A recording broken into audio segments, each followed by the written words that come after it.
merci beaucoup pour cette présentation et pour l'invitation. Pour tout vous dire, je ne suis pas absolument certain de mériter le titre de grand témoin, je suis même certain du contraire. Et puis j'ai un peu honte, je dois le dire aussi, avant et après les exposés extrêmement documentés que nous avons pu écouter ce matin et que nous écouterons cet après-midi, de vous parler d'un point de vue extrêmement général, horriblement général, mais bon, ça permettra sans doute d'introduire tout doucement aux réflexions de l'après-midi après le déjeuner.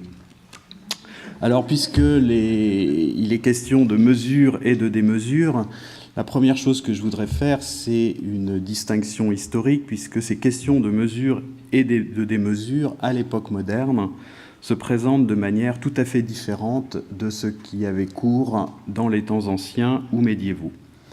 On sait que Hercule avait gravé à Gibraltar sur les colonnes qui portent son nom « Nec plus ultra », pas plus loin, et Charles Quint, au XVIe siècle, a pris pour devise de son empire « plus ultra ». Je trouve que là, on a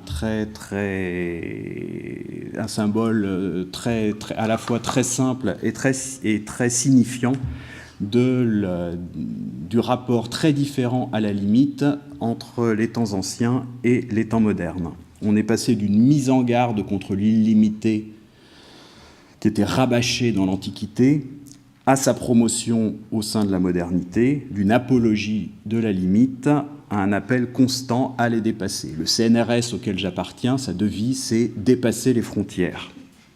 Ce qui, pour les Grecs, aurait été précisément...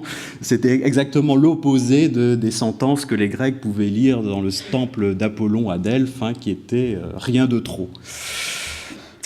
Alors, ce renversement de l'attitude vis-à-vis de la limite a été de pair avec un bouleversement dans les façons de se représenter le monde, dont la révolution scientifique engagée après Copernic a été un élément majeur. Pour reprendre les termes d'Alexandre Koyré, le grand philosophe et historien des sciences, nous sommes passés du monde clos des anciens à l'univers infini des modernes. Le monde des anciens était un cosmos, c'est-à-dire au sens premier et propre du terme, un ensemble bien ajusté, harmonieux. On a encore un écho d'ailleurs de ce sens ancien du mot cosmos dans le français moderne cosmétique. Cosmétique, c'est ce qui est fait pour nous donner une belle apparence. Donc quelque chose qui était cosmique, c'était quelque chose qui était bien ordonné, harmonieux. Alors un tel cosmos est d'extension finie, et d'ailleurs Archimède en son temps, c'est-à-dire 3e siècle avant Jésus-Christ, a pu évaluer la taille du cosmos et évaluer également le nombre maximal de grains de sable qui seraient susceptibles de trouver place dans le cosmos. Il a trouvé 10 puissance 63 pour l'anecdote. Alors dans ce cadre cosmique, les dimensions d'un objet font partie de son être et participent à son ajointement au tout. La taille de chaque entité, indépendamment de l'unité dans laquelle on l'évalue, possède, de par son insertion dans le tout, un sens absolu. Dans l'espace géométrique euclidien, qui, avec l'avènement de la science moderne, va devenir le cadre explicite ou implicite pour penser l'univers, il n'en est pas ainsi. Cet espace est à la fois infiniment étendu, et le point géométrique étant sans dimension, infiniment divisible. Il n'y a donc pas plus dans l'univers moderne d'éléments maximaux que d'éléments minimaux susceptibles de fixer une échelle absolue. Rien non plus qui, dans l'homogénéité géométrique, puisse faire borne ou limite. Alors, une fois que l'on a dit ça, malgré tout, il faut souligner un point d'une importance capitale, c'est que ce monde, cet univers géométrique que vont concevoir les modernes a beau être infiniment étendu vers le haut et vers le bas, infiniment divisible vers l'infiniment petit, et on peut aussi aller vers l'infiniment grand, mais malgré tout, ce monde n'est pas invariant par changement d'échelle. C'est-à-dire qu'il ne présente pas du tout les mêmes configurations selon les échelles auxquelles on l'observe. Et ce point a été parfaitement mis en lumière dès les débuts de la révolution scientifique moderne par le grand Galilée lui-même. Alors de Galilée, On connaît en premier lieu son dialogue sur les deux grands systèmes du monde, système de Ptolémée, système de Copernic, qui lui a valu son second et célèbre procès en 1633 et qui l'a contraint à abjurer le mouvement de la Terre autour du Soleil. On connaît beaucoup moins dans le grand public son œuvre ultime, écrite en 1638, ses discours concernant deux sciences nouvelles, alors que ces discours sont sans doute sa plus grande œuvre. Alors, novateurs, ces discours de Galilée le sont en particulier par leur première partie, consacrée à une nouvelle science qui intéresse au premier chef les architectes, puisqu'il s'agit de la résistance des matériaux. Alors, le texte de Galilée s'ouvre sur une visite des arsenaux de Venise, et autour d'un navire en attente de lancement, est dressé un appareil de soutènement qui s'avère bien plus considérable en proportion que celui qui entoure les navires plus petits. Et un vieil homme assure qu'on procède ainsi avec le grand navire pour éviter qu'il se rompe, écrasé par le poids de son énorme masse, alors que les bâtiments plus petits sont exempts de cet inconvénient. Alors, Galilée écrit des dialogues où il y a plusieurs personnages, dont l'un, Sagredo, est le personnage intelligent et sans a priori, qui va critiquer cette opinion populaire qui veut que beaucoup de projets viables à une petite échelle ne puissent réussir à une échelle plus grande. Et quel est le raisonnement de Sagredo ? Il dit, il suit tout à fait ce que dit Galilée. Vous savez, la grande phrase de Galilée qui dit que le livre de la nature est écrit en caractère mathématique et que son caractère sont les figures de la géométrie. Alors, ce que dit Sagredo, eh bien, il dit que les démonstrations mécaniques reposent sur la géométrie et les propriétés géométriques d'une figure sont les mêmes à n'importe quelle échelle. Évidemment, si vous prenez un triangle, en fait, vous pouvez faire le même raisonnement sur un petit triangle ou sur un grand triangle, c'est la même chose. Et que donc, si la mécanique repose sur la géométrie et que la géométrie ne dépend pas de l'échelle, une grande machine doit fonctionner exactement de la même manière et aussi bien qu'une petite, si les proportions sont respectées. Alors là intervient Salviati, qui, dans les dialogues de Galilée, est le représentant de Galilée lui-même. Alors, Salviati s'accorde avec Sagredo pour critiquer l'opinion populaire qui, en général, dit n'importe quoi. Mais, en même temps, il va contredire Sagredo, et voilà ce qu'il lui soutient. Ne croyez plus, et peut-être avec beaucoup de ceux qui ont étudié la mécanique, que des machines et des constructions faites des mêmes matériaux reproduisent scrupuleusement les mêmes proportions entre leurs parties, et qui reproduisent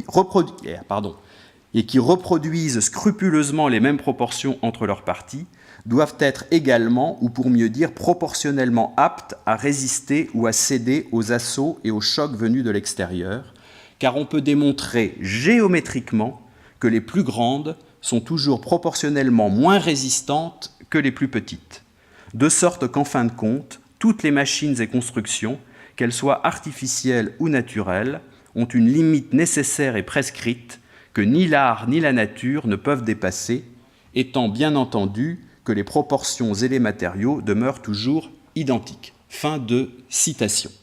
Donc, ce que Galilée affirme est d'une portée immense, c'est que le monde n'est absolument pas invariant par changement d'échelle.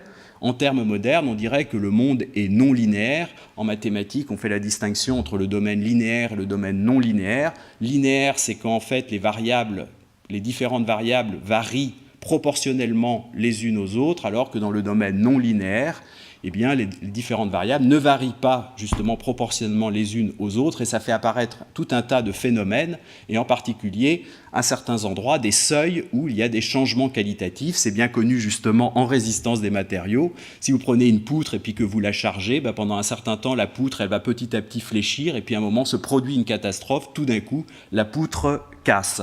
C'est typiquement un effet non linéaire. Alors, Galilée, pour illustrer son propos, prend un exemple très simple. Il demande à ses interlocuteurs de penser à un géant, aux géants, par exemple, qui apparaissent dans certains contes, 10 fois plus grand qu'un homme ordinaire. Alors, si toutes les dimensions sont décuplées, il faut se rendre compte que le volume et donc le poids sont multipliés par 1000. C'est-à-dire qu'un homme de 2 mètres et de 100 kg, on peut penser à Florent Manodou par exemple, c'est tout à fait ses mensurations. Donc, Florent Manodou qui fait 2 mètres et 100 kg, eh bien, si on multiplie toutes ces proportions par 10, il devient un géant de 20 mètres, mais de 100 000 kg. C'est-à-dire de 100 tonnes, c'est-à-dire, en gros, pour commande de grandeur, c'est le poids d'une locomotive, la masse d'une locomotive. Alors, il en résulte que les efforts qui vont s'exercer par unité de surface de la section d'un os, comme le fémur, lorsque le géant est debout, sont multipliés par 10. Pourquoi? Parce que la masse, donc, est multipliée par 1000, mais en revanche, la section du fémur, qui est une surface, ben, c'est le rayon que multiplie le rayon. Chaque rayon est multiplié par 10, donc c'est que multiplié que par 100. Donc vous avez une force multipliée par 1000 sur une surface multipliée par 100. Donc la force par unité de surface, elle est multipliée par 10. Et qu'est-ce qui va se passer? C'est qu'au premier pas que va faire le géant, il va se casser la jambe. Donc si jamais vous rencontrez un géant, c'est extrêmement simple, il suffit de courir et il ne pourra pas vous suivre. Voilà. Et donc, en fait, finalement, les chasseurs de géants dans les contes ne sont pas si admirables qu'on aurait pu le penser, puisqu'ils ont affaire à des impotents. Alors, de manière générale, par de nombreux arguments et calculs, Galilée fait ressortir, je le cite, « l'impossibilité, non seulement pour l'art, mais pour la nature elle-même, d'accroître leur construction jusqu'à des dimensions énormes. Ainsi sera-t-il impossible de fabriquer des vaisseaux, des palais ou des temples d'une extrême grandeur et dont les rames, les vergues, les poutres, les clés et en un mot toutes les parties tiendraient encore ensemble. De son côté, la nature sera incapable de produire des arbres d'une taille excessive. » C'est assez extraordinaire d'ailleurs parce que Galilée, par des arguments de résistance des matériaux, montre qu'en gros un arbre ne peut pas dépasser 100 mètres. Et finalement, on a découvert certes les séquoias géants qui peuvent passer un tout petit peu 100 mètres, mais enfin l'ordre de grandeur est tout à fait correct. Donc Galilée dit que des arbres de taille excessive finiraient par se briser. De la même manière, il sera impossible, aussi bien en ce qui concerne les hommes que les chevaux ou les autres animaux, de fabriquer des squelettes capables de durer et remplir régulièrement leurs fonctions, en même temps que ces animaux croîtraient immensément en hauteur. À moins, bien entendu, d'utiliser une matière beaucoup plus dure et résistante que la matière habituelle et de déformer leurs os en les agrandissant démesurément, ce qui aboutirait à les rendre monstrueux par la forme et par l'aspect. Donc si vous voyez, ça c'est les dessins qu'a fait Galilée. Donc il montre sur tout à gauche un os. Et puis, il imagine que cet os, il multiplie la taille de l'animal par 3. Enfin là, mettons un homme avec un os qui est celui du fémur. Si on multiplie sa taille par 3, en fait, il dit que pour que l'os ne se brise pas, lorsque l'homme va marcher, eh bien, il faut l'épaissir beaucoup plus qu'on ne l'a allongé. Vous voyez, tout à droite, en fait, je n'ai fait qu'agrandir l'os à gauche, mais en fait, cet os tout à droite, ici, ne pourrait pas soutenir le géant. Il lui faudrait un os comme celui que Galilée a montré. Donc, on voit que, nécessairement, la morphologie doit énormément changer. Et puis, on voit que là, ce n'est pas viable, parce que pour mouvoir un squelette comme ça, il faudrait des os qui seraient beaucoup plus gros, proportionnellement encore beaucoup plus gros, ce qui fait qu'en fait, la masse deviendrait absolument monstrueuse et que même cet os-là ne suffirait pas. Et puis, on entre dans une spirale infernale où on s'aperçoit que les choses ne sont plus viables. Donc voilà l'exemple que donnait Galilée. Il apparaît donc clairement, dit-il, que si l'on voulait conserver chez un géant particulièrement grand la proportion qu'ont les membres chez un homme ordinaire, il faudrait ou trouver une matière bien plus dure et plus résistante pour en constituer les os, ou admettre que sa robustesse serait proportionnellement beaucoup plus faible que celle des hommes de taille médiocre. Sinon, à augmenter sans mesure sa hauteur, on le verrait plier sous son propre poids et s'écrouler. Fin de citation.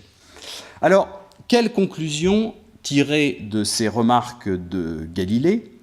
Eh bien, on pourrait, par sagesse, décider de respecter toujours certaines limites en taille, au-delà desquelles les choses menacent ruine. Mais ce n'est pas du tout la voie que la modernité a suivie. On s'est plutôt ingénié, comme Galilée en suggérait la possibilité, à élaborer de nouveaux matériaux et à développer de nouvelles techniques, grâce auxquelles il devient possible de s'émanciper des anciennes limitations. Mais évidemment, cela ne va pas sans engendrer de nouveaux problèmes liés à l'insertion des nouveaux objets ainsi construits ou mis en circulation dans un milieu qui n'a pas été lui-même, subi la même dilatation. Comme l'a souligné le biologiste Darcy Thompson, je le cite, « L'effet de l'échelle ne dépend pas d'un objet en lui-même, mais de sa relation avec tout l'environnement, le milieu. Cet effet est conforme à la place de l'objet dans la nature, à son champ d'action et de réaction dans l'univers. Tout le fonctionnement de la nature est parfaitement ajusté et la taille de chaque objet est précisément adaptée à ce fonctionnement. » Fin de citation.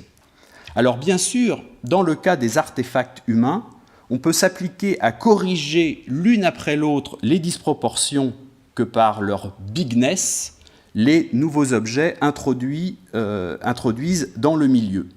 Mais outre que la tâche risque d'être sans fin, puisque quand on a fait grossir quelque chose, pour garder les proportions, il faut faire grossir autre chose, etc., etc.,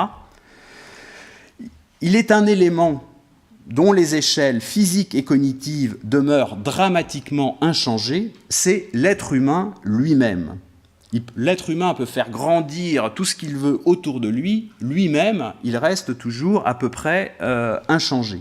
Et je pense que nombre de pathologies contemporaines n'ont d'autre origine que le décalage croissant d'échelle entre l'être humain et le milieu dans lequel il est appelé à vivre, milieu qui, de ce fait, n'en est précisément plus un, mais devient tout au plus un environnement. Et ça n'est pas un hasard d'ailleurs si ce terme d'environnement a pris tellement d'importance au détriment du terme milieu.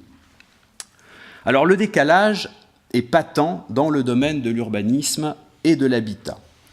Aux États-Unis, par exemple, deux formations retiennent particulièrement l'attention, qui sont des innovations du XXe siècle. D'une part, les trade centers, composés essentiellement de tours, d'autre part, de gigantesques zones pavillonnaires. Là, vous avez une vue de Dallas qui juxtapose précisément ces deux formations. Vous voyez au fond le Trade Center et au premier plan une zone pavillonnaire. Et en vérité, ces deux formations font couple. Les tours sont une expression parmi d'autres des nœuds qui se forment au sein des sortes de tourbillons qui se forment au sein des gigantesques flux qui parcourent le monde. Tandis que les banlieues pavillonnaires sont une expression parmi d'autres de la tentative pour les êtres humains plongés dans un environnement décalé par rapport à leurs facultés naturelles, d'aménager à l'intérieur de cet environnement inhospitalier un petit espace proportionné aux dites facultés. C'est particulièrement bien souligné, ça, dans un livre de Kirkpatrick Sale, qui malheureusement n'est pas traduit en français, qui s'appelle Human Scale, et qui est particulièrement sensible au fait que justement les citoyens américains sont obligés de vivre dans des environnements qui leur sont tout à fait disproportionnés et cherchent désespérément dans un habitat individuel à retrouver une toute petite bulle qui soit à leur mesure. Mais avec ce problème que le désir de chacun de posséder un espace de ce type, de dimensions humaines, engendre au niveau global un espace disproportionné par rapport à l'humain. Là, je vous donne quelques images de ces banlieues pavillonnaires. Alors encore celle-ci, il y a encore pas mal de verdure. Celle-là devient quand même déjà beaucoup plus problématique. C'est à Colorado Springs, autant que je me souvienne. Et puis alors là, vous avez l'horreur terrible. Ça, c'est dans les banlieues de Las Vegas.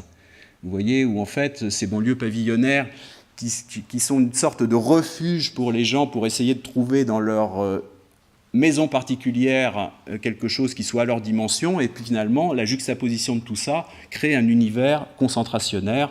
Vous en avez encore là, ici, un autre exemple. Tout ça, c'est encore à Las Vegas. Alors, les grands programmes de logement, les housing projects aux États-Unis, les grands ensembles en France, ont été, dans une certaine mesure, une tentative de réponse à cette dichotomie entre les quartiers d'affaires et les banlieues pavillonnaires. Alors, parmi ces projets, je n'en citerai qu'un, qui est emblématique à la fois dans ses principes et dans son triste destin, c'est le quartier Pruitt-Igoe de Saint-Louis dans le Missouri, que vous voyez ici. Alors cet ambitieux programme de logement social comprenait 33 bars de 11 étages et 2870 appartements. Alors le quartier pensé selon tous les préceptes du mouvement moderniste valut à son architecte, l'américain d'origine japonaise Minoru Yamasaki, une grande réputation. Et dans les années suivantes, alors ça a été construit au début des années 1950, ça a valu donc à son architecte Yamasaki une grande réputation, et dans les années suivantes, une avalanche de commandes de grande ampleur jusqu'au World Trade Center, qui est également l'œuvre de Yamasaki. Alors pourtant, Pruitt-Igoe, qui par les vertus de son agencement était censé procurer à ses habitants une vue meilleure, se révéla à l'usage complet. Là, on voit très bien sur la photo la merveilleuse insertion de ce quartier dans son environnement. Alors, à peine terminé, le quartier a commencé à se dégrader et le délabrement a été si rapide que malgré les commissions appelées à réfléchir aux moyens de l'enrayer et les sommes conséquentes dépensées, la destruction fut entreprise dès 1972. Et ça, c'est absolument extraordinaire. Ça a été, le quartier, la fin de sa construction doit dater de 1954. Et 18 ans seulement après, en 1972, on commence la destruction. Et en 1976, la dernière barre avait disparu. Pruitt-Igoe est un exemple emblématique des erreurs architecturales monumentales qui ont été commises à l'époque de la modernité triomphante. C'est qu'une habitation, au sens plein du terme, ne saurait se définir par le fait de disposer de quelques dizaines de mètres carrés avec eau, électricité, salle de bain, etc. L'habitation doit séparer du monde ambiant, certes, et on l'a vu sur beaucoup d'exemples ce matin, cette fonction de séparation, mais aussi, on l'a vu aussi, ouvrir sur le monde ambiant et y inclure ses habitants. Or, le gigantisme et l'artificialité radicale du programme empêchaient les habitants de s'approprier les alentours de leur domicile. Là, il n'y a absolument pas d'entre-deux-bars qui a pu se développer. Et ça les empêchait également, les habitants, de tenir à distance la délinquance qui allait jusqu'à la porte de leurs appartements. Le climat était si détestable qu'il poussait toute personne qui en avait la possibilité à quitter le quartier, dont l'état, après ses départs, se détériorait encore un peu plus. Alors certes, même après la faillite complète du programme, il s'est encore trouvé des personnes pour en défendre l'esprit, pour dédouaner l'architecture de toute responsabilité et incriminer exclusivement la pauvreté. Il reste que d'autres zones d'habitation peuplées par des populations tout aussi pauvres, voire encore plus pauvres, mais autrement organisées, n'ont pas connu un destin aussi lamentable. Et j'insiste sur cela, le point le plus marquant concernant Pruitt-Igoe est qu'un quartier qui, lors de sa construction, avait été présenté comme à la pointe du progrès, n'est, moins de 20 ans plus tard, plus mérité autre sort que la démolition, inaugurant une longue suite de destructions du même genre. Ce qui a amené l'architecte Charles Jenks, en 1977, à tirer cette conclusion, je le cite, « L'architecture moderne est morte à Saint-Louis, Missouri, le 15 juillet 1972, à 3h32 de l'après-midi, quand le tristement célèbre programme Pruitt-Igoe, plus exactement plusieurs de ses bars, ont reçu le coup de grâce en étant dynamités. » Et en fait, ces destructions ont même été télévisées, et ça a été un spectacle pour toute l'Amérique de voir ces premiers dynamitages. Voilà, et on voit apparaître tout au bout, c'est là qu'on reconnaît qu'on est à Saint-Louis, parce que sinon on n'aurait aucun moyen de le savoir, on voit dépasser en haut la Gateway Arch, l'arche de l'Ouest au bord du Mississippi à Saint-Louis. Et donc c'est de cette destruction que Jenks date l'entrée dans une nouvelle époque, la postmodernité. Alors la postmodernité, pour conclure, évite de reproduire les mêmes erreurs, mais ce n'est pas pour autant qu'elle n'en commet pas d'autres. Par exemple, elle ne réalise certes plus le même type de programme, mais elle n'a pas renoncé à tout programmer, y compris ce qui ne devrait pas l'être.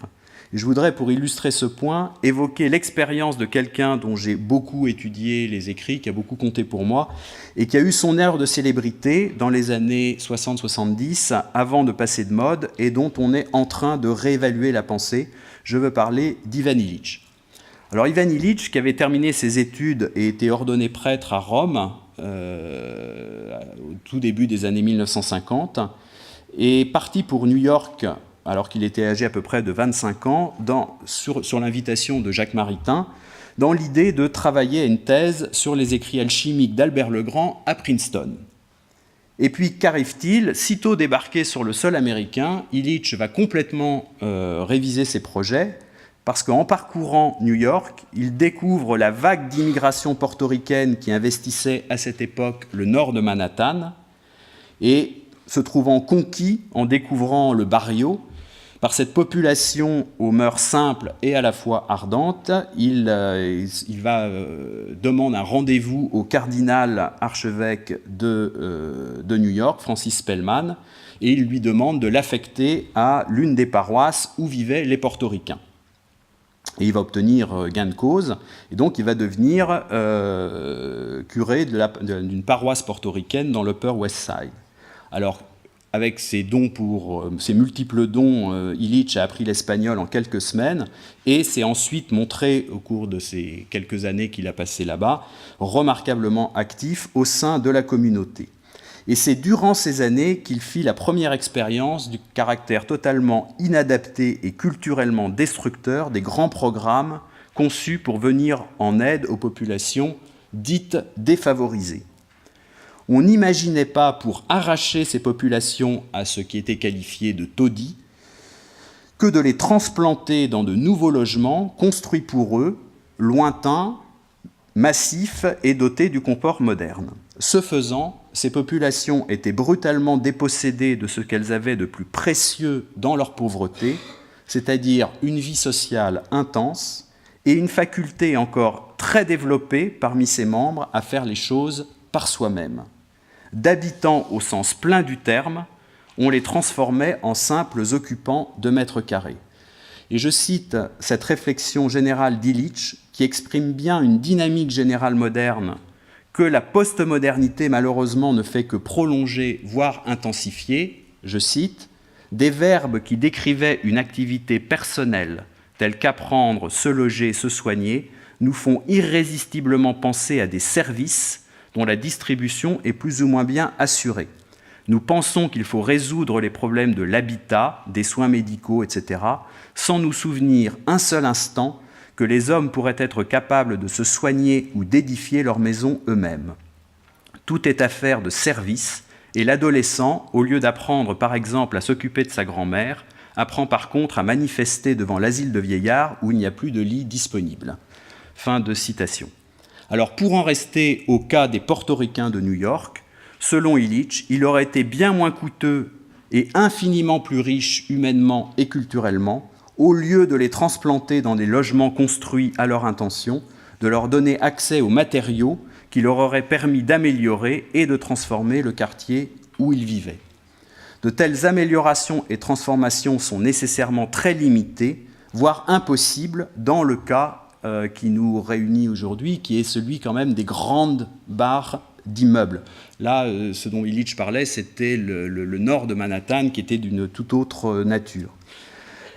Reste donc pour les habitants de ces barres, quand la chose est possible, à investir l'espace qui est disponible, c'est-à-dire l'entre-deux-barres. Ce faisant, les habitants renouent avec une des activités les plus humaines qui soit, l'aménagement de son espace de vie. De surcroît, c'est de cette manière que les êtres humains parviennent à recomposer un milieu vital à leur mesure, au sein de la démesure dans laquelle on les contraint à vivre. Je vous remercie.